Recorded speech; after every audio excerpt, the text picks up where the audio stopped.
요한복음 19장. 로마 총독 빌라도는 예수를 끌고 가서 채찍질을 하라고 명령했다.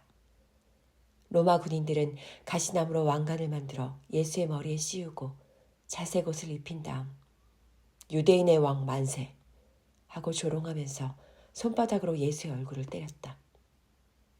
빌라도는 다시 관저 밖으로 나가서 유대인들에게 말했다. 내가 그를 당신들 앞으로 끌고 나오게 하겠소.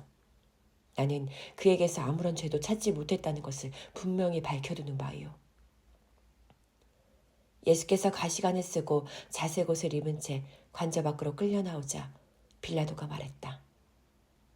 보시오, 이 사람이요.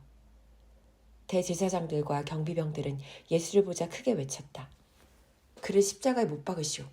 그를 십자가에 못 박으시오. 하지만 빌라도가 대꾸했다. 당신들이 그를 직접 십자가에 못 박으시오. 나는 그에게서 아무런 죄도 찾지 못했소. 그래도 유대인들은 계속 우겨댔다.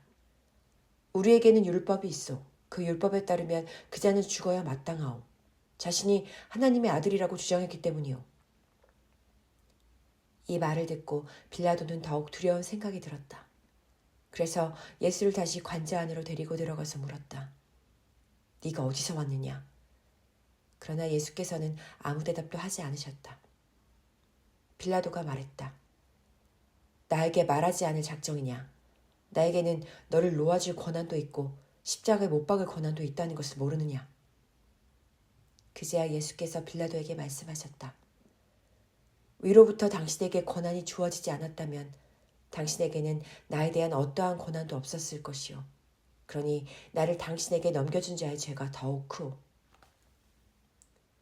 이 말을 듣고 그때부터 빌라도는 예수를 놓아주려고 했었다. 하지만 유대인들은 계속 목소리를 높였다. 만일 총독께서 이 자를 놓아주신다면 각하는 로마 황제의 충신이라고 할 수 없습니다. 누구든지 자기를 왕이라고 주장하는 자는 로마 황제를 반역하는 자입니다.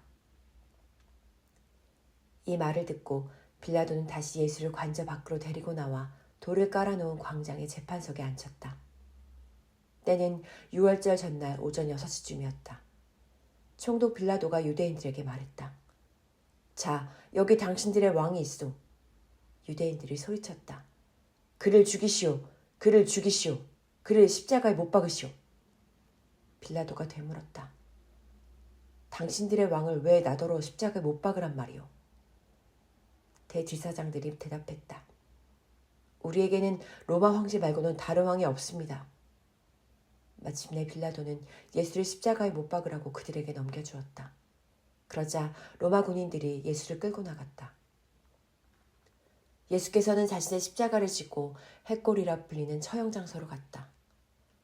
헷골은 히브리 말로 골고다였다. 로마 군인들은 거기에서 예수를 십자가에 못 박았다. 예수를 가운데에 두고 좌우 양편에도 각기 죄수 한 명씩이 십자가에 달렸다.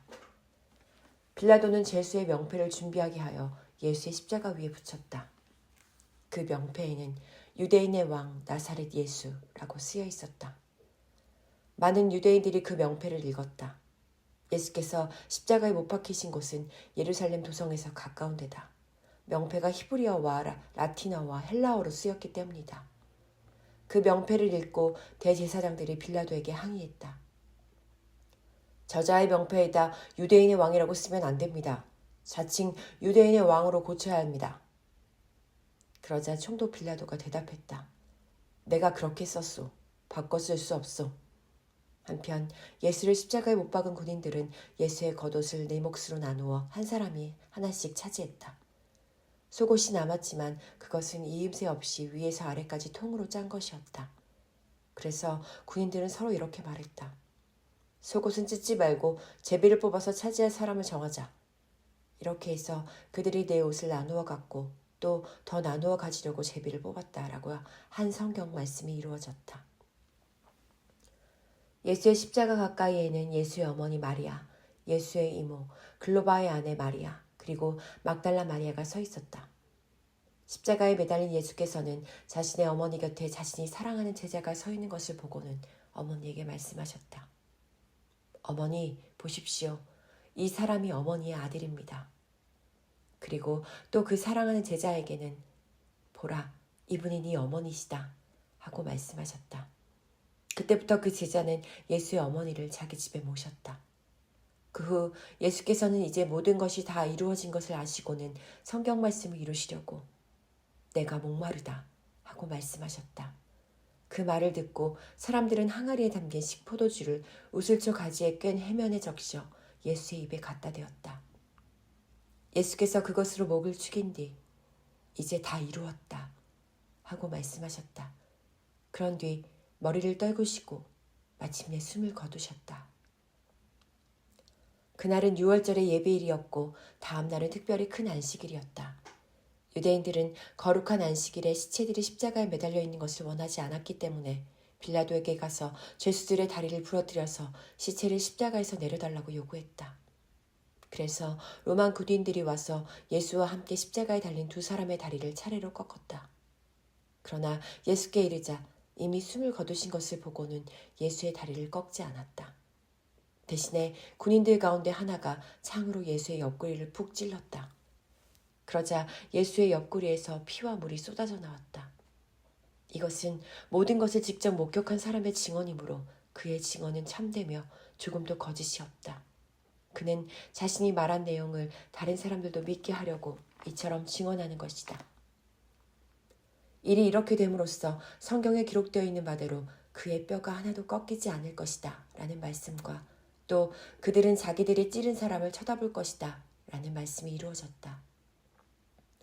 그 후에 아리마대 사람 요셉이 예수의 시신을 모셔가게 해달라고 빌라도에게 요청했다. 그는 예수의 제자였으면서도 유대인들이 두려워 그 사실을 감추어오던 사람이었다.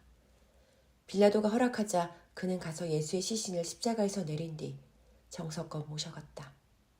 또 전에 예수를 한밤중에 찾아간 일이 있었던 공회의원 니고데모도 모략과 침향을 섞어 만든 방부제를 백 사량을 가려왔다. 그 두 사람은 함께 협력하여 예수의 시신을 모셔다가 유대인들의 장례 풍습에 따라 방부제를 바른 뒤 길고 고운 배로 온몸을 감았다. 예수께서 십자가에 못 박히신 곳에는 동산이 하나 있었는데 그곳에는 전에 한 번도 시신이 안치된 적이 없는 새 무덤이 하나 있었다. 안식일 전에 빨리 일을 서둘러야 할 필요도 있었고 또 새 무덤도 가까이 있었기 때문에 그들은 예수의 시신을 거기에 모셨다.